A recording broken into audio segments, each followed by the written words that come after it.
हमने जब वो फ़ोटो दिखाया जो उस कैब पे था, और वो फ़ोटो हम जहाँ जहाँ गए तो कि ये इसका नाम तो अब्दुल है, अब्दुल है, अब्दुल है। जो हर दुकान पे पूछा तो कि इसका नाम तो अब्दुल है, हम मुकेश नहीं है, इसका नाम अब्दुल है।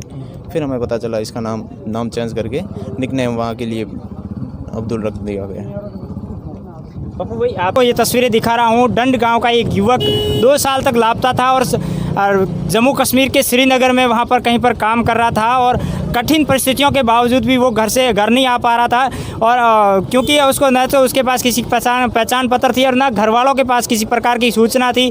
उसकी गुमशुदगी भी पुलिस थाने में दर्ज थी। लेकिन आप जो वीडियो में 2 शख्स देख रहे हैं, वो एक ब्लैक टी शर्ट और एक रेड टी शर्ट में, ये 2 ही शख्स हैं जिन्होंने मुकेश को 2 साल बाद अपने परिजनों से मिलाया है। मैं इनसे बातचीत करूंगा।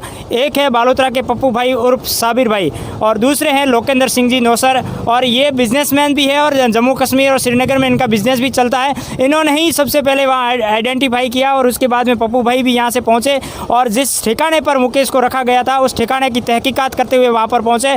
मैं इन दोनों से ही बातचीत करूँगा, आखिर किस तरीके से विकट परिस्थितियों में, जहाँ श्रीनगर में इस तरीके की स्थितियों में।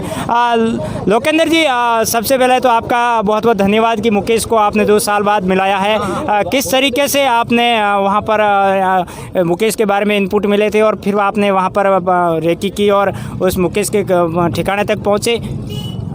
मुझे पप्पू भाई ने बताया था कि मुकेश नाम का है, डंड का भील है, जो सही है, मुकेश नाम का है जो डंड का भील है और अपने यहाँ का है, जो श्रीनगर में उसका एक कैब पे JNK बैंक श्रीनगर लिखी हुई कैब सोशल मीडिया के थ्रू पता चला कि वो श्रीनगर में है।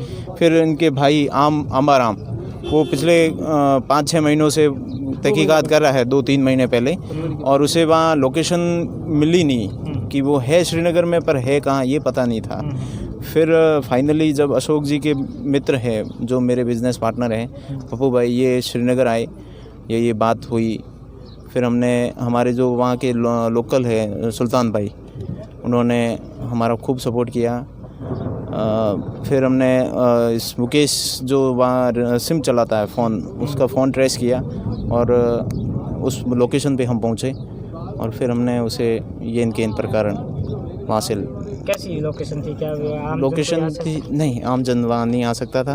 और वहाँ देखा जाए तो एक मानसिक प्रताड़ित, शारीरिक प्रताड़ित होता है इन लोगों के साथ में, जो यहाँ से लोगों को उठाया जाता है। जैसे फिर मैंने मुकेश को पूछा तो उसने कहा कि मुझे यहाँ से बालोतरा से उठाया गया और करीब 10 दिन दिल्ली में मुझे बंद कमरे में रखा गया।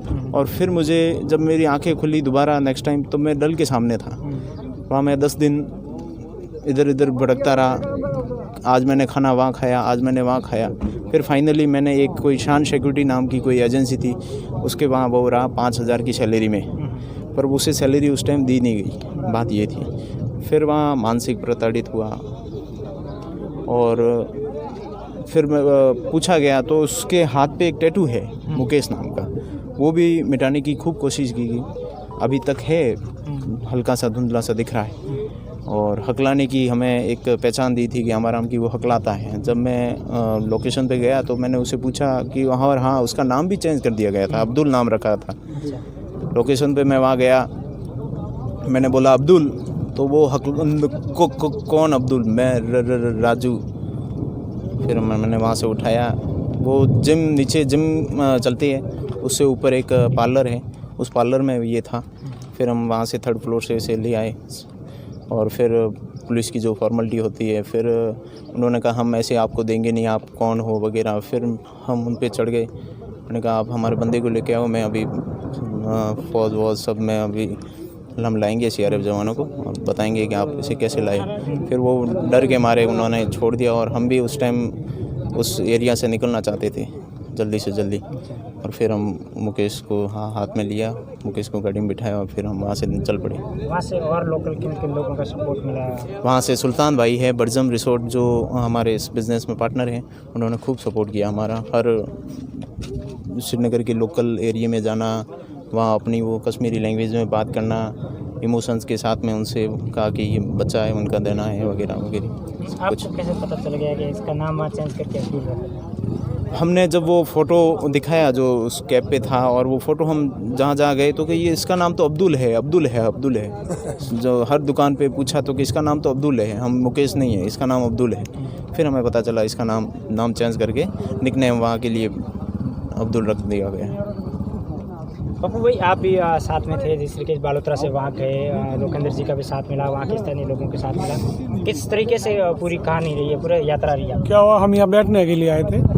जैसे ही बैठने आए, अमर राम जी और बाबू जी, गोविंद जी, माला राम जी, तो कोई बात चल रही थी। तो बाबू जी ने कहा भाई मैं ये बच्चे के लिए यहाँ आया हूँ। तो इनके दादाजी थे, वो रोने लगे बाबू जी के सामने और अमर राम जी के सामने। जैसे ही रोए तो अमर राम जी ने और बाबू जी ने कहा कि भाई ये कैसे हो सकता है। तो मैंने भवर जी को साइड में लेके बोला कि यार मेरा एक दोस्त है अशोक जी, मेरा पड़ोसी, वो श्रीनगर में उनका धंधा चल रहा है। तो जैसे ही करके मैं घर गया, घर जाते ही भवर जी को बुलाया मेरे घर पे। फिर इन्होंने उस आंबा राम जी साथ में लेके आए। आंबा राम जी, मैं और भवर जी, अशोक जी और भरत भाई और अशोक संत, इन रात को मीटिंग की। करीबन 11-12 बज गए थे हमारे। मीटिंग करके इन्होंने कहा कि हम 2 गाड़ी लेके चल रहे हैं। फिर अशोक जी ने कहा 2 गाड़ी क्यों ले रहे हो आप लोग, ठीक है ना। तो अशोक जी ने कहा आप एक ही चलो और एक इसके अंकल को साथ में ले लेते हैं। फिर वहाँ गए, वहाँ जाते ही हमारे इन लोगों ने सपोर्ट किया और वो बच्चा मिल गया। आज इस गांव में देख लो क्या माहौल है, खुशी है। धन्यवाद।